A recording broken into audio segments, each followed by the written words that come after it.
Hello, today is Wednesday, July 14th, 2021, and thank you for joining me with another edition of the Market Commentator podcast. My name is Andy Willms, and I am the President and CEO of the Milwaukee Company.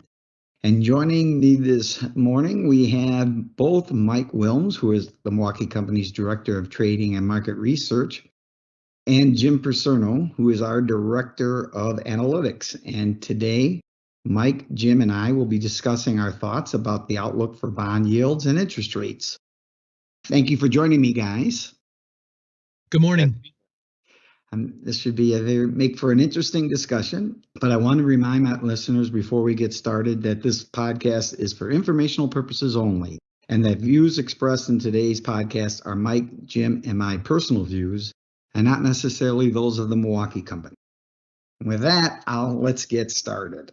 But guys, the decline in bond yields that we've experienced in recent weeks represents really a sharp reversal from the dramatic increase in yields we saw begin late in 2020. And after entering January with a below 1% rate on the benchmark 10-year Treasury bonds, yields rose all the way to 1.7% in March, but have since retrenched near a sort of a 1.6% level and now has fallen all the way down to 1.3 plus change. So what do you think is driving this change in direction? And Mike, I think I'll begin with you. Well, I think the easy way to characterize, the retracement in yield here is, if we started out at 91 or 92 basis points on January 1st, got to, 175 or 177, and are now at 135. You've basically retraced about half the move higher. And I think there's really two key considerations. One, of course, is the fundamentals, and a lot of the discussion in the social media or the financial media last week was around expectation that we've seen the peak in growth and everybody is expecting growth to slow down.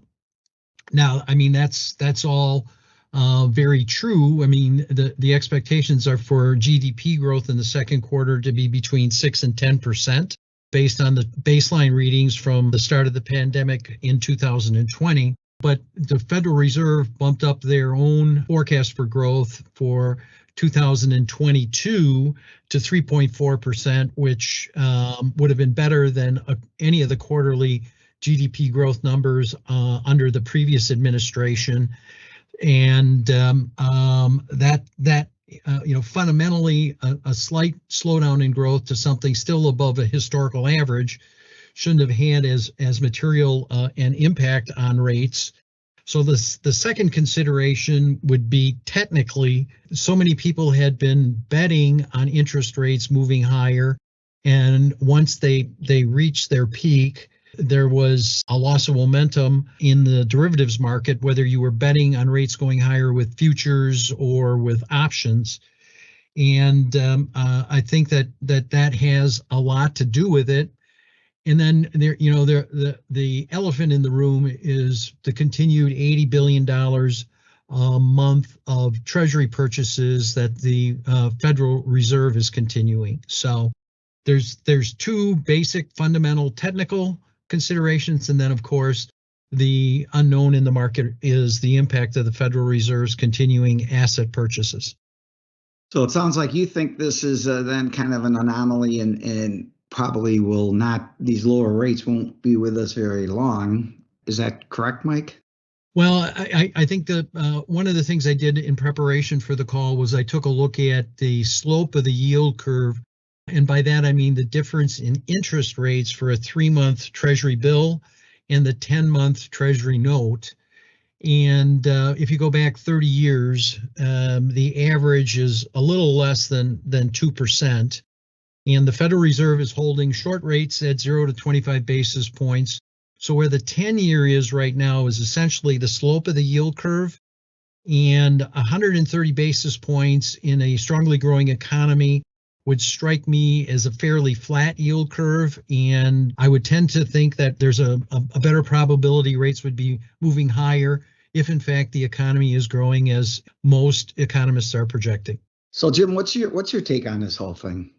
Well, I think what's happened here is that up through April, obviously, if we use the 10-year as a proxy, the 10-year Treasury yield was trending up, and you had a very robust reflation trade, as they call it. But what's happened since April, in my view, is that the market has sort of come to the realization that the reflation trade got ahead of itself. And so without more data, the market is basically pulling back, in part because growth expectations are increasingly a bit softer than previously expected.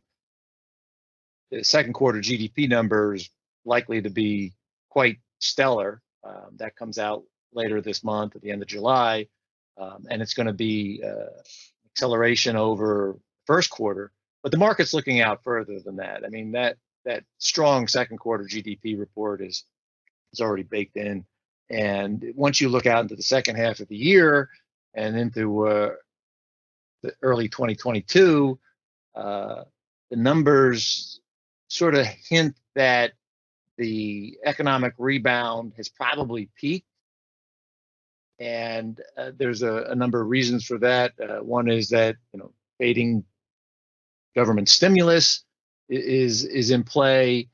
There's also the issue of how does the coronavirus, the variants, that factor into what's going to, by some accounts, be a more challenging pandemic season in the fall and the winter.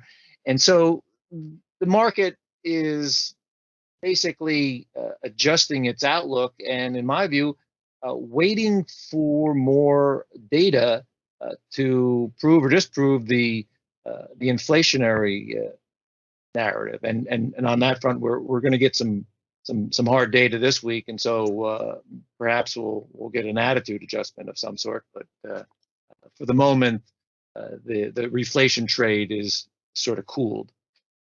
I'm glad you brought that up, because that the whole inflation impact on this is what has me sort of scratching my head, because after adjusting for inflation, investors in 10-year Treasury yields are now getting paid a minus 3.4%, which is the lowest real rate of return since 1980. And that was in 1980, of course, was when we had much higher rates of inflation.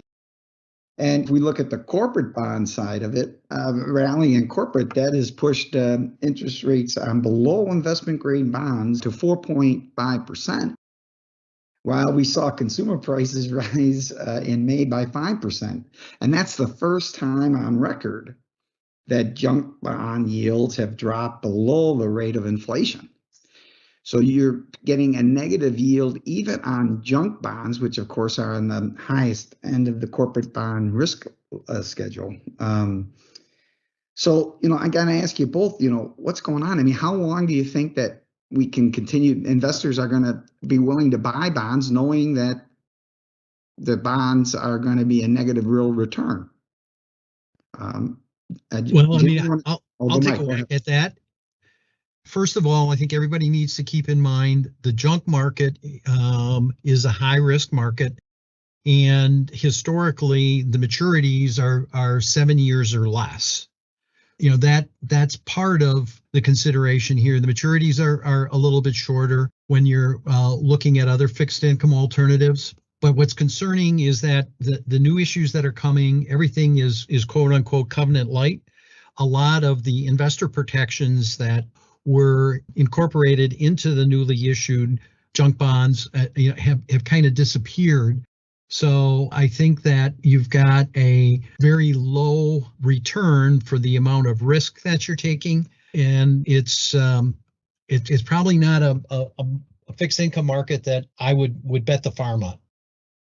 Well, it's not only that your return is low, Mike. I mean, it's actually you're losing money by buying these things if you factor in inflation. And, Jim, how long can that continue? Is that really a bond market? So what's going to give first, I guess I asked you, Jim? Do you think expectations for inflation are too high and that the bond market is saying, well, we'll actually end up with a positive rate of return? Or do you think that, these low rates are not sustainable in an inflationary environment that is anywhere near, what people are forecasting? Even if inflation isn't, 5%, even if it's around 2%, 2.5%, this gets to be a very questionable investment, right? Why are people going to be, how long do you think that people are willing to take these extremely low or even negative returns?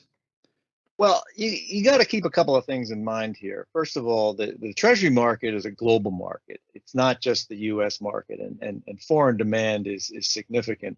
And to that extent, even a 10-year Treasury yield it's right around 1.4%, let's say at the moment as we speak, something like that. 1.4% seems low from a U.S. perspective, arguably, but if you're in Germany, where the equivalent 10-year rate is negative 0.3%, that's a huge difference. And so that's just one example. I mean, there's the point is that there's a lot of foreign demand bubbling out there for U.S. Treasuries, and so that demand will keep some level of pressure downward on rates. The other thing to keep in mind too is that, let's say, there's two big scenarios here. If inflation turns out to be higher and more persistent than expected, Fed's comments last month suggest that the central bank would start tightening. And the question is the economy strong enough to withstand Fed tightening? And you look at things like the real estate market, which has just exploded to the upside. You raise the potential for significant fallout from the real estate market if it crashes because rates start going up. And you've also got other issues cooking. There's been a substantial increase in debt loads not only at the government level but on a household level, and that's potentially disinflationary, perhaps deflationary, particularly if the Fed starts raising rates. So we don't know how far the Fed would raise rates or how, but on the other hand, let's say the other big scenario is that inflation turns out to be transitory, as the Fed says. Well, in that case, you still go back to the implication of lower yields because the Fed isn't going to raise rates, but you still have that slowing economy narrative bubbling in the background. Well, I guess I comment on a couple of things that you said. You mentioned the fact that foreign demand might be keeping, Treasury. We can count on the foreign demand to keep our Treasury market from going haywire because they're gonna create the demand for all this low interest debt. But actually, we've seen that foreign demand go in the other direction, right? We've seen central banks, for example, move a lot more of their deposits into other countries' bonds. There's been an increased demand for Chinese bonds, for example. So, that demand is showing signs of weakness. And even if there is considerable demand, the supply side of it is growing potentially faster than the demand side, right? I mean, demand is one thing, but if you have a huge amount of supply and demand can't keep up, rates would have to go up. So demand alone, and I would also say to you, or anybody that, we have to be careful if we're going to be relying on overseas purchases to keep us solvent. I mean, that's a place the United States I don't think really wants to be. I would point out that the increase in foreign demand is partly tied to the fact that our trade deficit is growing as oil and gas production here in this country has been lowered. And a really interesting development through the pandemic here with the stimulus payments that have ended up in consumers' checking accounts. For the first time, if you look at U.S. GDP, it had been pretty much 2/3 services, 1/3 products And the product component broke over 40% here as people have bought not only durable but non-durable goods, and hence all of the supply issues. But a lot of those goods that are being purchased are foreign goods. So, where we're running a trade deficit, the producing country ends up with additional dollars from the Right. goods sold to the U.S., and that's normally held in the form of treasuries. So that would be, you'd be basically running a large fiscal deficit, like you're pointing out, Andy. And then in conjunction with a trade deficit, that gets to be a risky proposition for the dollar. That's exactly what I'm thinking too. But then again, well, let's circle back again to the yield though on the 10-year, because it has dropped significantly, and that we know for sure. Everything else we're talking about is conjecture, but we know that rates have dropped. Let's talk about what that might signal for the stock market, with what the fact that there's, if anything, do you see, Jim, any impact on the stock market from the recent fall in rates? Well, the standard analysis applies, in my view, is that as long as the bond market's yields are relatively low, and to the extent they go lower, that's good for the stock market, because on a comparison basis, what the stock market doesn't want to see is very competitive 10-year rates, for example.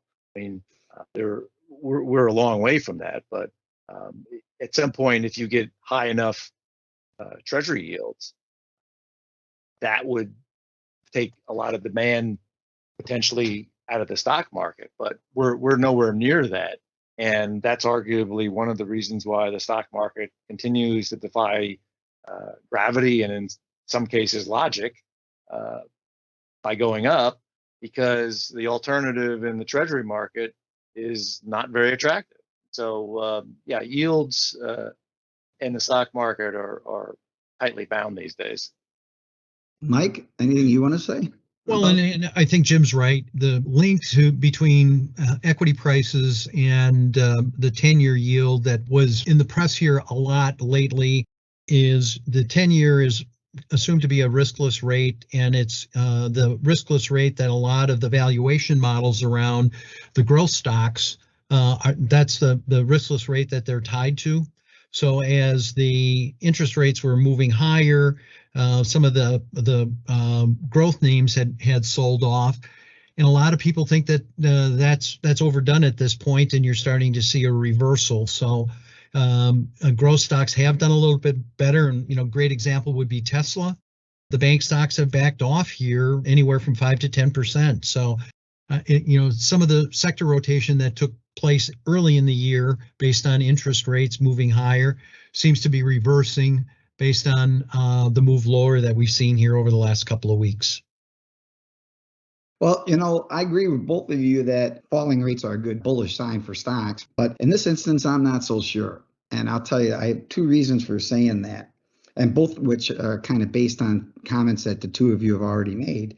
First of all, the falling rates do suggest that bond investors expect the economy to grow slower than many have been predicting. We've talked about that already. But if they are correct, then the corporate earnings for 2022 that have been driving expected strong corporate earnings that have been driving the stock market higher till now would prove to be overly optimistic, right? If we have a slower growing economy, corporate earnings are going to be less than people have been expecting. That would be bearish for the market.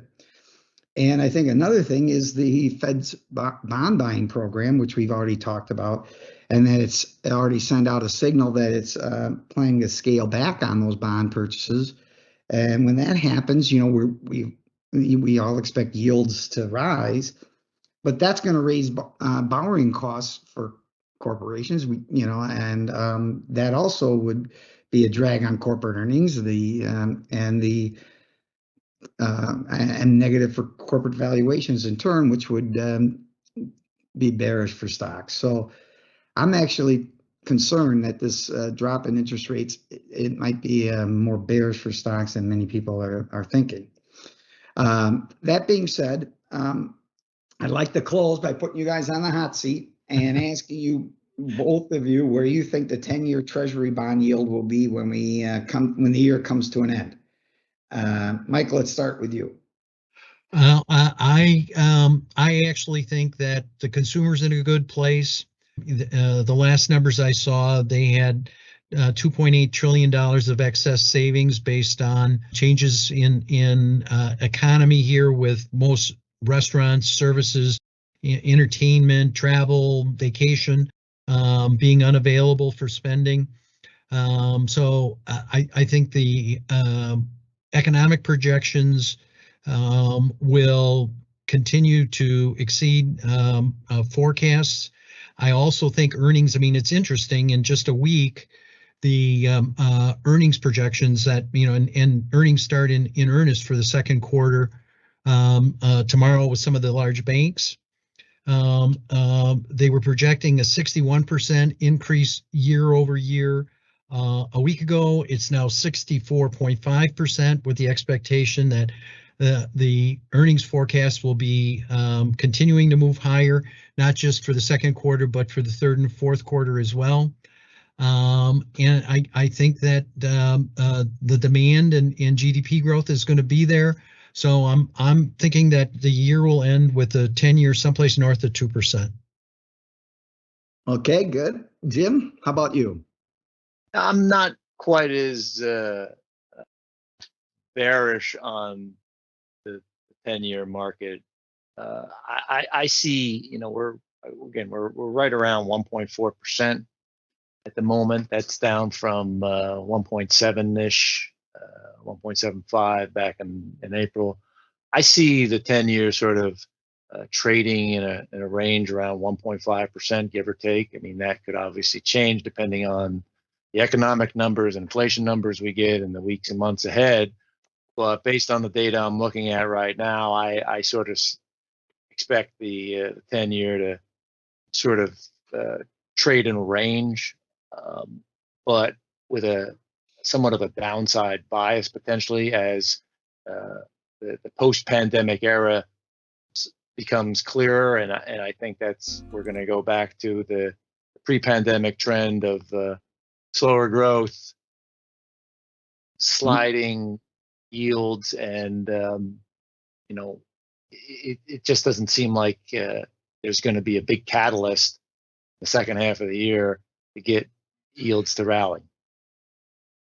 All right. Well, we gave our listeners both sides of the argument there. I think that's great. My view personally is somewhere in between. Maybe that's not surprising, but I'm kind of looking at a rate that'll rejoin the highs of earlier this year, maybe somewhere between 1.7 and 1.8% in that area by the end of the year. But I do think rates will be heading higher from there.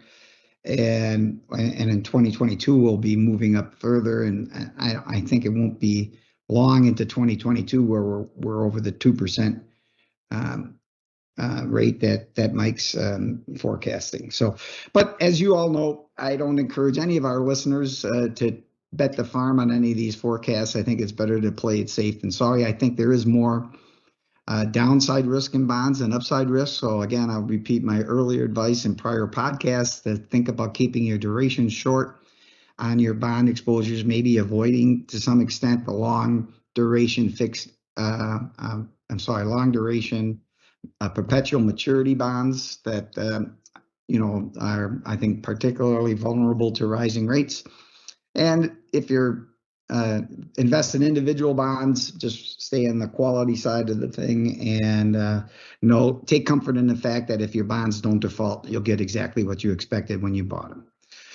And on that happy note, I think I'll wrap up our podcast. Guys, thank you so very much for joining me. This was a particularly interesting discussion, and I thank you for it. All right.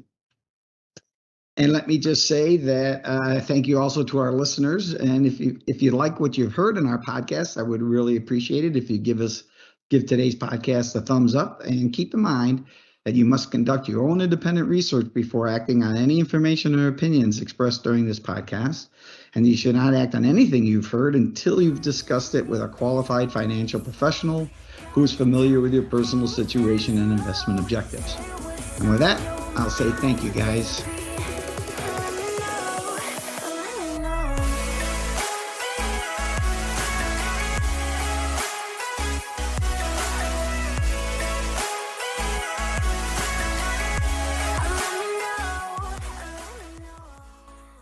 This podcast is for general informational purposes only and is not intended to be a solicitation, offering, or recommendation of any security, commodity, derivative, investment management service, or advisory service. Nothing in this podcast constitutes or should be understood as constituting a recommendation to enter in any securities transactions or to engage in any of the investment strategies discussed. Viewers should consult with an independent financial professional or independently research and verify information presented in this podcast before acting on it.